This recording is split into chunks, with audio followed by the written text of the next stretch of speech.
YouTube, what's going on today, man? Listen, today we got some what's really happening at CERN by this random lady. It popped up on my feed, and we all know that CERN is trying to end the world with the particles and stuff, with the particle accelerators. So let's see what this lady has to say about it. Okay, ready? Right here, on the border between France and Switzerland, is the biggest science experiment ever built.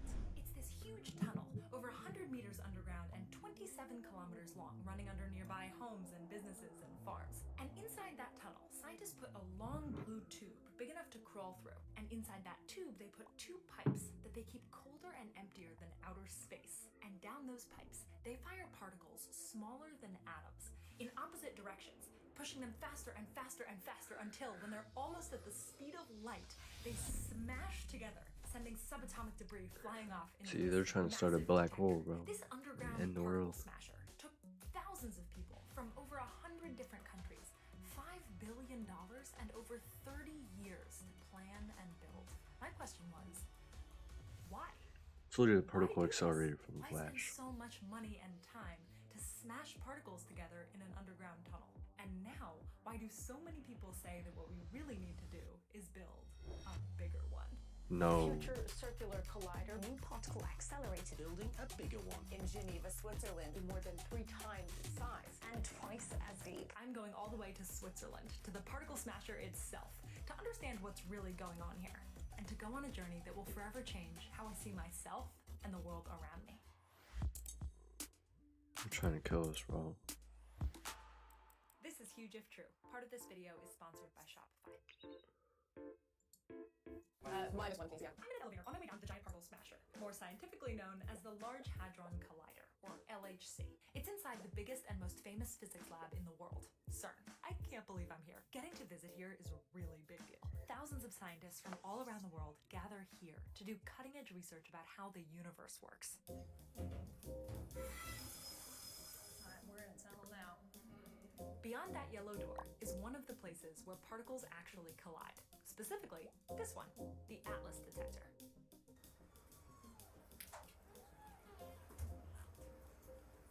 Oh my God. It's beautiful.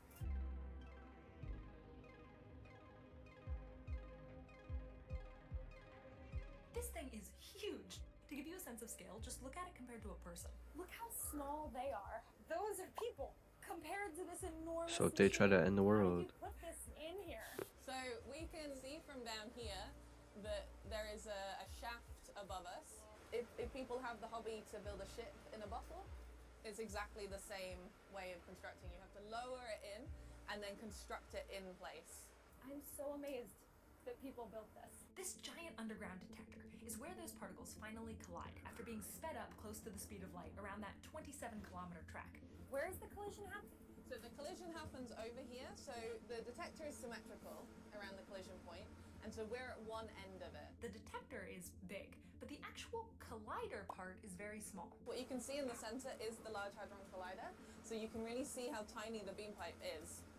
Each pipe is about the size of your 2 hands, like this, or about the diameter of an orange, with thousands of why do we pipes actually running along it that make a force the particle particles within accelerator? that pipe into a What are we space trying to do the with width it? of a human hair. I just accidentally pulled out one of my hairs in order to demonstrate this.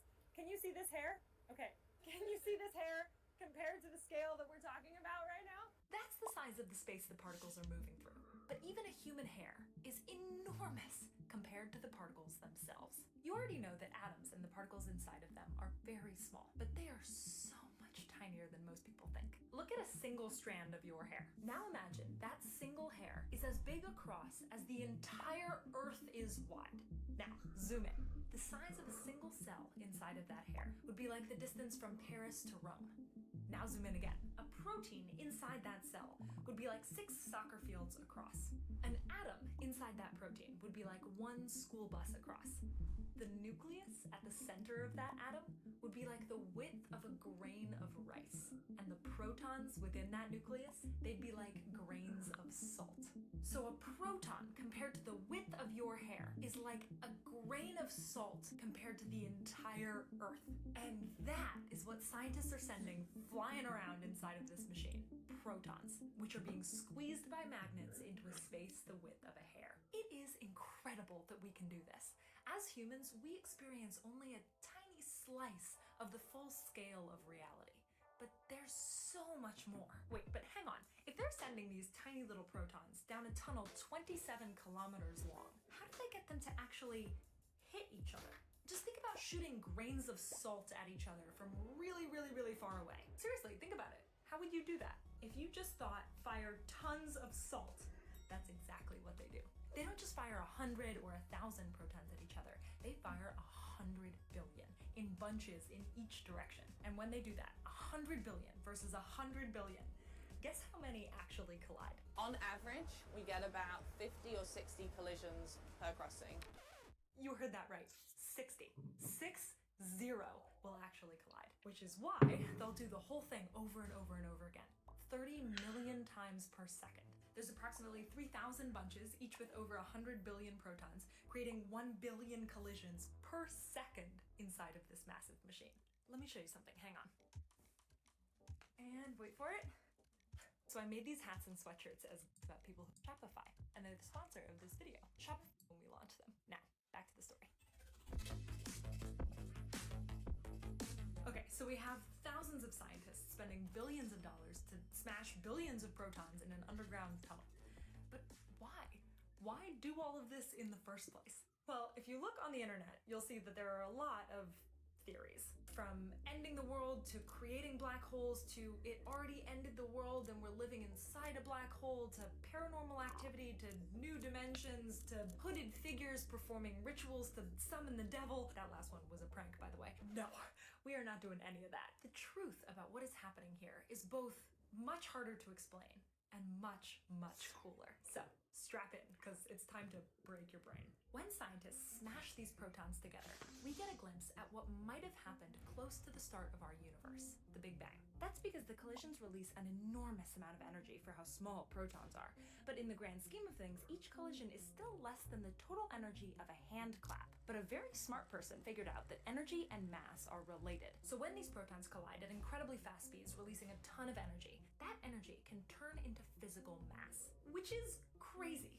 And here's the kicker. If the energy is high enough, it can turn into mysterious or unknown particles, more of the building blocks of our universe, which we really want to know about to use that knowledge to improve the world today, or to just satisfy our own curiosity. But those special mystery particles, they only exist for an instant, before they turn back into more everyday particles that we see all the time, that then fly outward towards sensors that record exactly where they hit. So what scientists actually see is more like a crime scene. They can see where the particles hit the sensors, but then they need to work backward using very complex physics to reverse engineer what happened at the moment of collision and what mystery particles could have been there. And if that sounds hard, yeah, you're right, but important. We're not just doing this for fun, let's smash things together.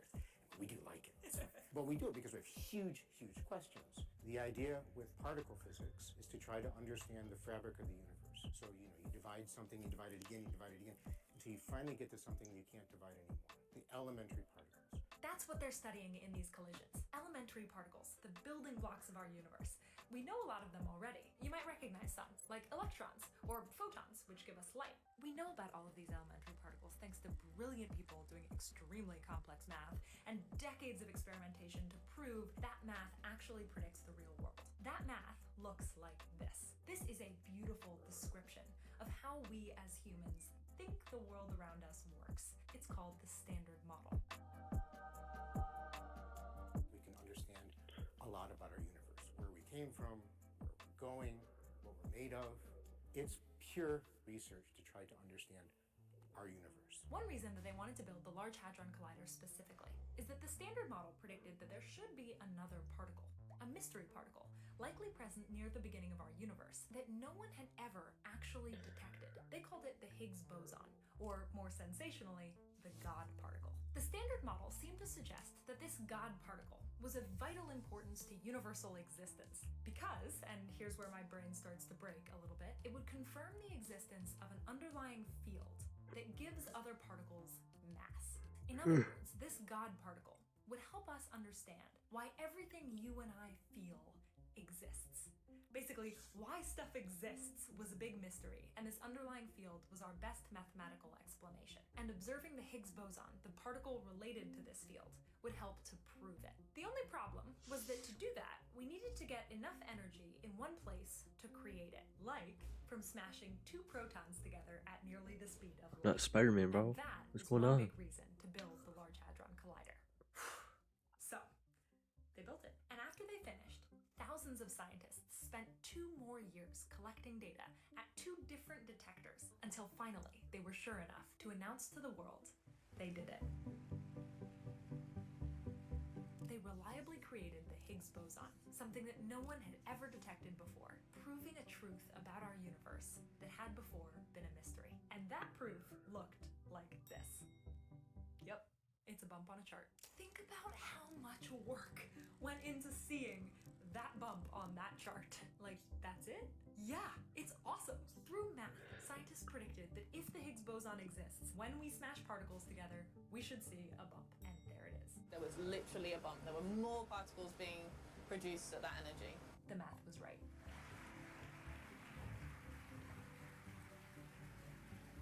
This confirmation didn't immediately change the world for people like you and me, but it showed us that as a species, we're on the right track. We're never gonna know the impact of discovering any single building block of reality.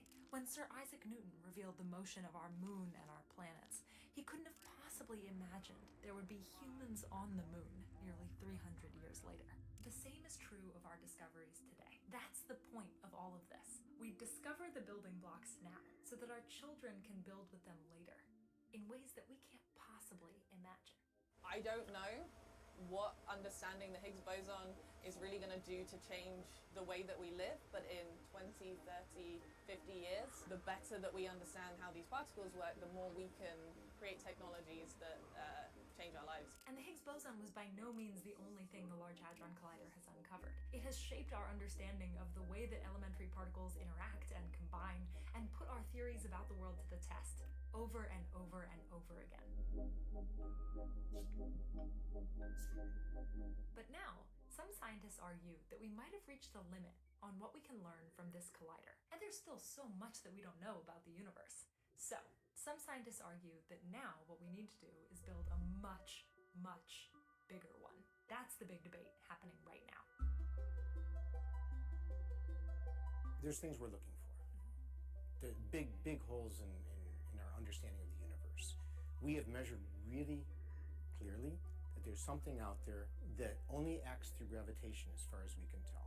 He's talking about dark matter. Invisible matter would have been a better name. Doesn't matter. It doesn't, send anything out that we can see with our eyes, but it affects gravitationally and it makes a big difference. We know this dark matter is there because it impacts things that we can see, like the way light visibly bends as it passes galaxies. Through those effects, we can calculate dark matter accounts for 27% of our universe. Could a bigger collider help us learn about it?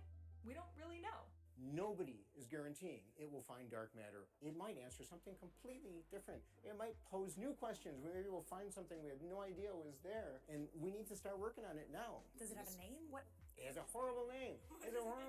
It's called the FCC, the Future Circular Collider, which of course you have to change after you've built it. CERN estimates that building this new collider would cost roughly $17 billion, and instead of a 27-kilometer loop, it would be 100. But not everyone thinks that this is worth it.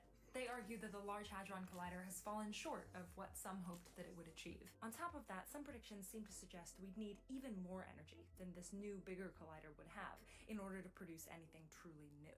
I think there's no need to overpromise. We don't really know, but that's not a reason not to try. The byproduct of all of the pure science done at CERN has already resulted in new therapies for cancer treatments, better medical imaging, more efficient electric cars, more sensitive radiation detectors that we now use in space, and my favorite, a new way for scientists to communicate, now called the World Wide Web. All of that and more came from work done at CERN. We don't know what we'll come up with next. Just imagine for a second what we could do if we had a better, deeper understanding of what gives things mass. The future always sounds like sci-fi until we build it. And listen, I am not at all qualified to figure out if this specific collider is what we should build. And there are other ideas out there, like a muon collider and a linear collider, There's a proposal for a very powerful collider built in China, but we won't know what's possible without spending on this kind of pure research. And what's embarrassing is for Europe, they still spend twice as much on defense. The US spends 10 times as much on defense. You can argue we need to do that right now, and that can very well be true. But we need to get to a world that's better than that. It would be reasonable to say, hey, maybe we should spend this money on other research that would apply more directly to improving people's lives right now, today. But is that a real choice? That's a false choice. Fundamental research is essential to be able to do any of that applied research. It'd be like saying, okay, we're going to have universities and maybe secondary education, but we're going to cut out elementary school and no kindergarten. I feel that we're the kindergarten. We're the very, very basics. You have to have all of it. We have come so far in our understanding of the universe, but there is so much left to learn. Like, what's all that extra stuff that we can't see? And where did we come from? And what's coming next? And I think most importantly, Don't get me thinking, bro. what we spend our time on shows who we are. If aliens come to Earth one day and they look at what we have built, I would want them to see enormous monuments dedicated to knowledge. I would want them to understand through what we have built that we are a species who seeks to learn and tries to do better and aches to find where we belong in a universe that we can barely understand. I would want them to see that yes, we are limited, and yes, we have conflict, and yes, we can only glimpse such a tiny slice of the full scale of reality. But man, we try so hard. And that is something that we can all be very proud of, because the effort that we put in today can lead to a world we can't even imagine.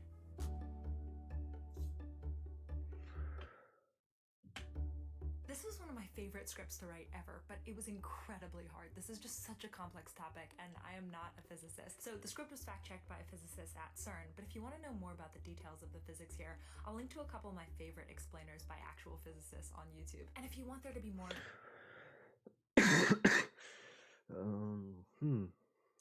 Is CERN really trying to give us knowledge and help save the world, or are they trying to end it? I don't know. Let me know down below what you guys think in the comments. Drop this video a like. Thank you guys for tuning in, and I'll see you guys next time. Later.